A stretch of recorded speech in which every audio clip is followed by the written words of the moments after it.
M Noushad, Roni K baby പറയുന്നത് BJP ഉയർത്തുന്ന വാദങ്ങളെ അതുപോലെ തന്നെ CPIM ആവർത്തിക്കുന്നു. BJPക്ക് സഹായകരമാകുന്ന രീതിയിൽ കൊടി വിവാദത്തിൽ CPIM ഓൺ ചെയ്യുന്നു എന്നുള്ളതാണ്. CPIM ആ വിഷയത്തിലുള്ള താല്പര്യം BJPക്ക് ഉള്ളത് തന്നെയാണോ? അല്ല, ഒരിക്കലുമല്ല. ഞാൻ പറഞ്ഞ കോൺഗ്രസ് കഴിഞ്ഞ കുറെ പതിറ്റാണ്ടുകളായി എടുക്കുന്ന നിലപാട് ആണ് ഇപ്പൊ ഇതിൽ കൂടി പുറത്തു വരുന്നത്. ലീഗിന്റെ പതാക മാറ്റി നിർത്തുന്നു, SDPIയുടെ വോട്ട് വാങ്ങും. കേരളത്തിൽ പോലും BJPയോടൊപ്പം ചേർന്ന് വിവിധ തദ്ദേശ സ്വയംഭരണ സ്ഥാപനങ്ങൾ ഭരണ പങ്കാളിത്തം വഹിക്കുന്നു. നിലപാടില്ലാത്ത ഒരു പാർട്ടിയായി 4 വോട്ടിന് വേണ്ടി ആരുമായും കൂട്ടുചേരുന്ന, ഏത് വർഗീയതയെയും പ്രോത്സാഹിപ്പിക്കുന്ന തരത്തിലുള്ള ഒരു പാർട്ടിയായി കോൺഗ്രസ് അധംപതിച്ചിരിക്കുന്നു എന്നുള്ളതാണ് ഇത് പ്രകടമാക്കുന്നത്. ഇത് ഇന്നും ഇന്നലെയും തുടങ്ങിയതല്ലല്ലോ. ഇത് ഇന്നും ഇന്നലെയും തുടങ്ങിയതല്ല. വോട്ടിന് വേണ്ടി ഇപ്പൊ പഞ്ചാബിൽ തന്നെ ഭിന്ദ്രൻവാലയെ പ്രോത്സാഹിപ്പിച്ചതാരാ? ഭിന്ദ്രൻവാലയെ പ്രോത്സാഹിപ്പിച്ചു. ബംഗാളിൽ ഗൂർഖാലാൻഡിനെ പ്രോത്സാഹിപ്പിച്ചു. എന്നും വിഘടനവാദികളെയും, അതുപോലെ ത്രിപുര ഉപജാതി സമിതി, നമ്മുടെ ത്രിപുരയില് അവരുമായിട്ട് കൂട്ടുകൂടിയിട്ടുള്ളതാരാ? കോൺഗ്രസ് ആണ്. അപ്പം 4 വോട്ടിന് വേണ്ടിയിട്ട് രാജ്യത്തെ മതേതരത്വം തകർക്കുന്നവരുമായും വർഗീയതയെ പ്രോത്സാഹിപ്പിക്കുന്നവരുമായും കൂട്ടുചേരുന്നതിന് യാതൊരു മടിയുമില്ലാത്ത നിലപാടാണ് കോൺഗ്രസ് സ്വീകരിച്ചിട്ടുള്ളത്. അവരുടെ ഈ സമീപനമാണ് യഥാർത്ഥത്തിൽ ഇന്ത്യയെ ഈ അവസ്ഥയിലേക്ക് എത്തിച്ചത്. അല്ലാതെ ഒരു വയനാട് മണ്ഡലം മാത്രമായിട്ട് കാണേണ്ടതല്ല. ഞാൻ പറഞ്ഞ അവിടെ ബാബറി മസ്ജിദ് തന്നെ 85 അത് തുറന്നു കൊടുത്തതാരാ? ആ 85 അത് തുറന്നു കൊടുത്തു, 92 അത് പൊളിച്ചു. ആ പൊളിച്ചപ്പോ ദേശീയോദ്ഗ്രഥന സമിതി ക്ലീൻ ചിറ്റ് കൊടുത്തിട്ടും യാതൊരു നടപടിയും എടുക്കാതിരുന്നതും ആരാണ്? ഈ നിലപാടാണ്, ഈ സമീപനമാണ് ഇന്ന് ഇന്ത്യ ഈ അവസ്ഥയിലേക്ക് എത്തുന്നതിന് കാരണമായി മാറിയിട്ടുള്ളത്. അവരവരുടെ നിലപാടിൽ ഉറച്ചു നിൽക്കണ്ടേ? ഫൈറ്റ് ചെയ്യണ്ടേ? ആ ഫൈറ്റ് ചെയ്യാനുള്ള കോൺഗ്രസിന്റെ വിമുഖതയാണ് മതേതരത്വത്തിനും ജനാധിപത്യത്തിനും. ഇപ്പോ CAA വിവാദം, ഞാൻ പറഞ്ഞ രാഹുൽ ഗാന്ധി കേരളത്തിലും വന്നു, ഇന്ന് വരെ അതിനെക്കുറിച്ച് പ്രതികരിച്ചിട്ടില്ല. അപ്പൊ നിലപാട് വേണ്ടേ? നിലപാടില്ലാത്ത, എങ്ങനായാലും 10 വോട്ട് കിട്ടാൻ എല്ലാവരുമായും കൂട്ടുകൂടുന്ന ഒരു പ്രസ്ഥാനമായി കോൺഗ്രസ് മാറിയിരിക്കുന്നു എന്നുള്ളതാണ് ഈ സമീപകാല സംഭവ വികാസങ്ങൾ നമ്മളെ ബോധ്യപ്പെടുത്തുന്നത്. നോക്കൂ, പക്ഷേ ഈ വിഷയങ്ങൾക്ക് ഇങ്ങനെയാണെങ്കിൽ ഇപ്പോൾ CAA ഉൾപ്പെടെയുള്ള വിഷയത്തിൽ ദേശീയ തലത്തിൽ രാഹുൽ ഗാന്ധി നിലപാട് വ്യക്തമാക്കിയിട്ടുണ്ട് എന്ന് പറയുന്നുണ്ട് റോണി കെ ബേബി. അങ്ങനെയാണെങ്കിൽ അത് നല്ലത് തന്നെ. നമ്മളിപ്പോൾ ഈ വയനാട്ടിൽ ഇന്നലെ കണ്ട ഈ രാഹുൽ ഗാന്ധി നമ്മളതൊന്നും കേട്ടില്ല.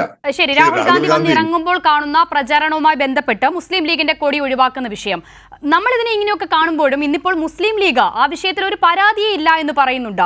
പൗരത്വ ഭേദഗതി നിയമത്തിനെതിരെ ഇവിടെ ആദ്യഘട്ടത്തിൽ പ്രക്ഷോഭങ്ങൾ സംഘടിപ്പിക്കപ്പെടുമ്പോൾ ഞങ്ങൾ പോകാൻ താല്പര്യമുണ്ട് ഞങ്ങൾക്കെന്ന് ആദ്യം പറയുന്നതിന്റെ അടിസ്ഥാനത്തിൽ CPIM ക്ഷണിക്കുമ്പോൾ, ക്ഷണിച്ചു കഴിയുമ്പോൾ ഇല്ല ഞങ്ങൾക്ക് വരാനാകില്ല, മുന്നണി മര്യാദ പാലിക്കേണ്ടതുണ്ട് എന്ന് പറയുന്നു.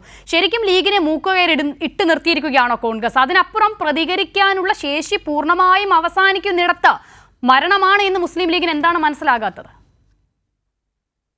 അല്ല, മുസ്ലിം ലീഗ് വന്നു പെട്ടിരിക്കുന്ന ഒരു അവസ്ഥയാണ്.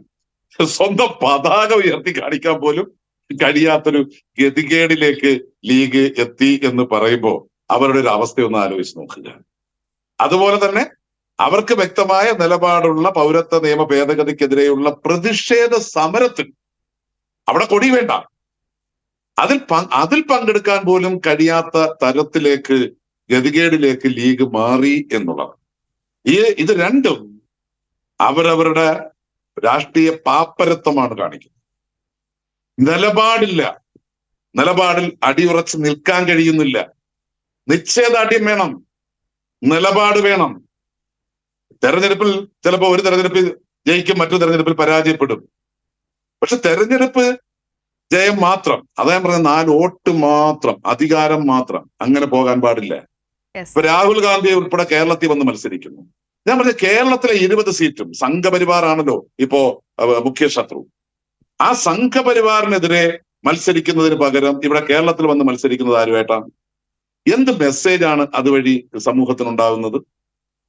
അവർക്ക് തിരിച്ച് ഞാൻ ചോദിക്കുകയാണ്, ഇവിടെ കൊടി കാണിക്കുമ്പോൾ അങ്ങനെ പറയും എന്ന് അവർ സംഘപരിവാർ പറയുന്നുണ്ടെങ്കിൽ അവർക്ക് കൃത്യമായി പറയില്ലേ, BJP-ക്കെതിരെ മത്സരിക്കാൻ പോലും രാഹുൽ ഗാന്ധി തയ്യാറാവുന്നില്ല.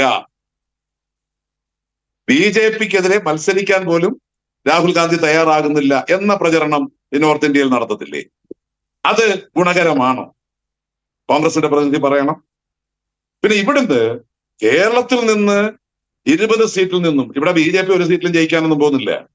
ഞാൻ പറഞ്ഞ കേരളത്തിന്റെ രാഷ്ട്രീയ സാഹചര്യത്തിൽ 20 സീറ്റ് ജയിച്ചു വന്നാലും പാർലമെന്റിൽ സംഘപരിവാറിനെതിരായിട്ടുള്ള ഒരു ഫിക്സഡ് ഡിപ്പോസിറ്റ് ആണല്ലോ.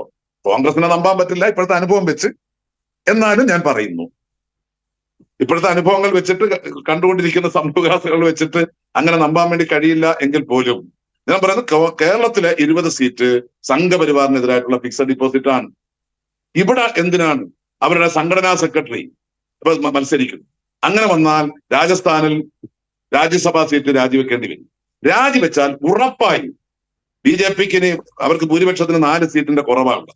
അതിൽ 25% ഫ്രീ ആയിട്ട് കൊടുക്കുന്നതിന് തുല്യമല്ലേ? ആലപ്പുഴ ജയിക്കാൻ പോകുന്നില്ല, പക്ഷെ ഞാൻ പറഞ്ഞ മത്സരിക്കുമ്പോൾ ജയിക്കാനായിട്ടാണല്ലോ മത്സരിക്കുന്നത്. ജയിച്ചാൽ ഉണ്ടാകുന്ന അപകടം എന്താണ്? അത് ജനങ്ങൾ മനസ്സിലാക്കി അവിടെ ജയിക്കാൻ പോകുന്നില്ല. ഈ അപകടം ജനങ്ങൾക്ക് മനസ്സിലായതുകൊണ്ട്.